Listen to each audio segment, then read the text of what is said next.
The U.S. is currently experiencing high levels of political polarization.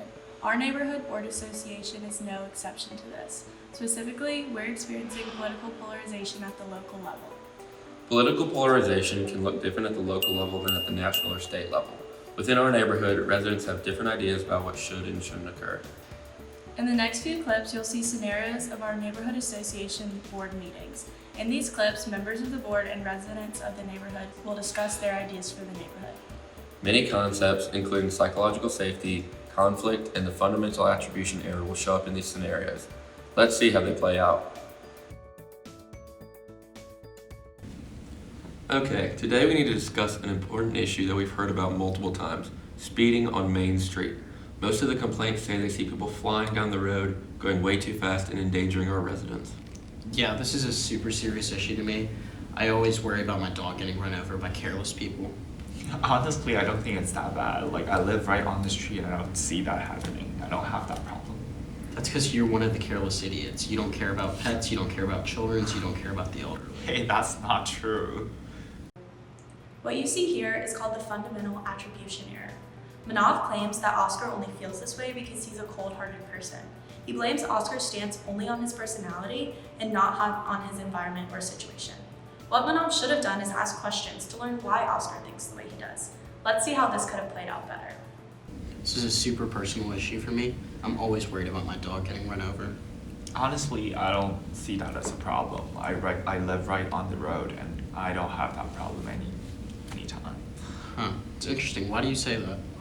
Well, I have kids myself and they know like they shouldn't run out to the street and like run in front of a moving car.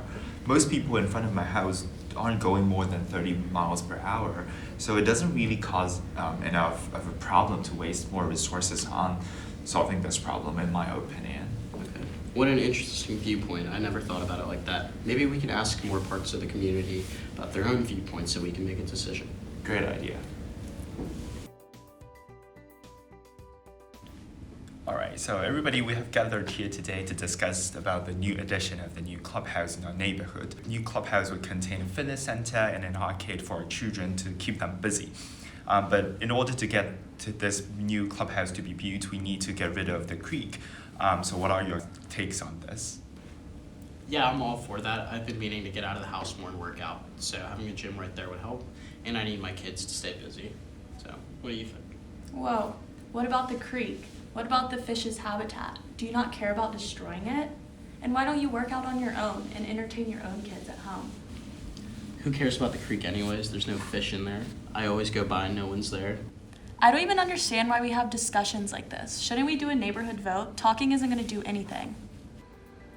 The scenario you just watched displays the concept of conflict, specifically relationship conflict and task conflict. Relationship conflict results from personal disagreements that result from personality clashes, irritation, and different communication styles. The two board members experienced relationship conflict when disagreeing on the importance of the creek in the lives of the fish. Task conflict refers to disagreements regarding work tasks and how work is done.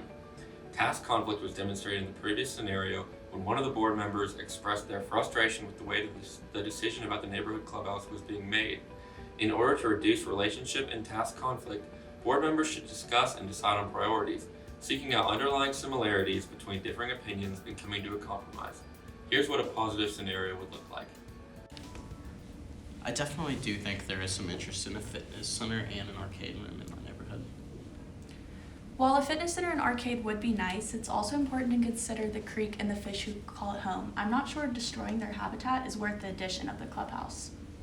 Alright, so it seems like we have different views right now, but I think like collectively we do have the same belief that we should take care of the members in the community, in the neighborhood, including all the people and also the wildlife. Does anyone have any ideas on how we can compromise this situation? I actually do. So what if we had a smaller clubhouse right where the creek ends, in the grass areas? That way we could have something for the kids to do and a fitness center, but also protect the wildlife. Yeah, and maybe instead of an arcade, we could have a small playground with a swing set and slide in front of the fitness center, which would keep the neighborhood kids busy. It's not an arcade, but it would definitely still be fun.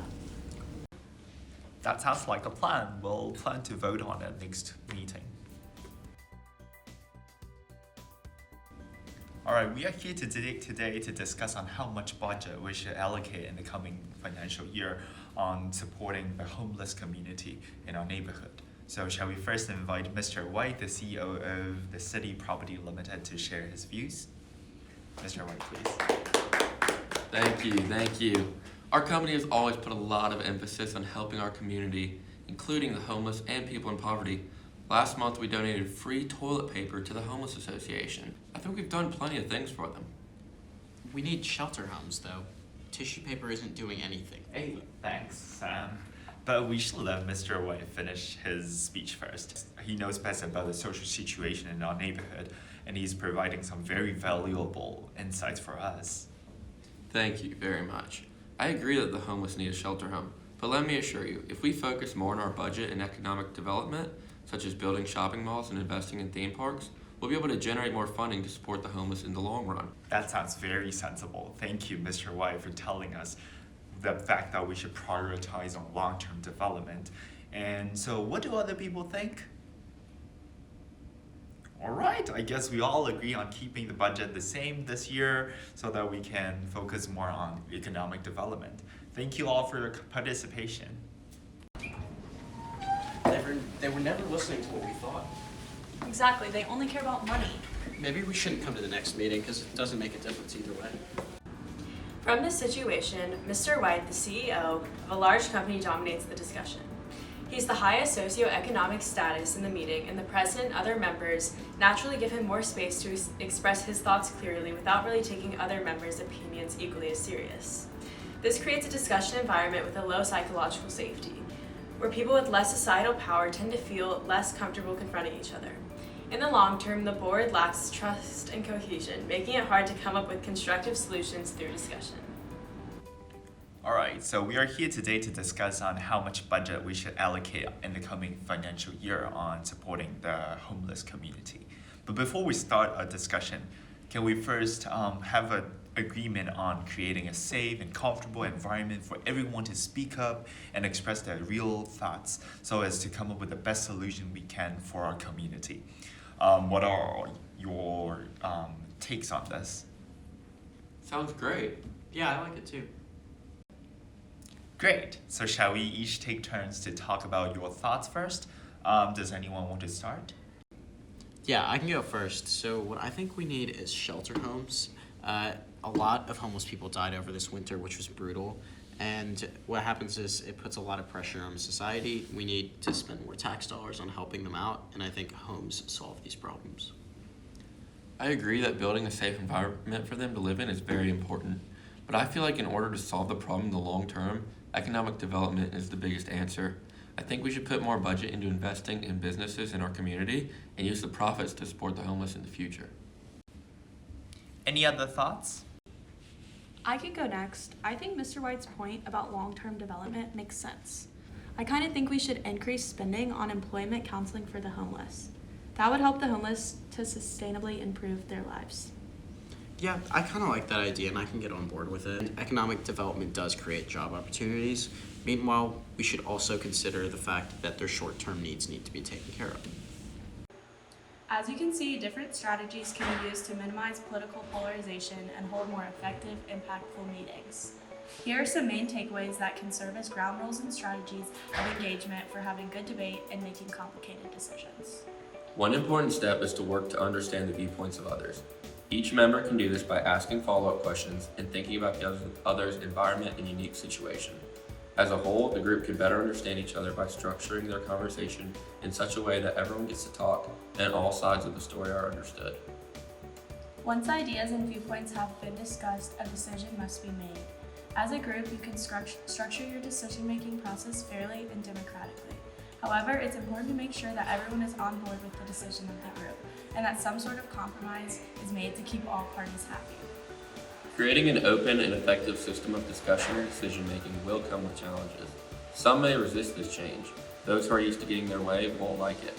Furthermore, fully discussing ideas and asking each other questions can take more time and effort.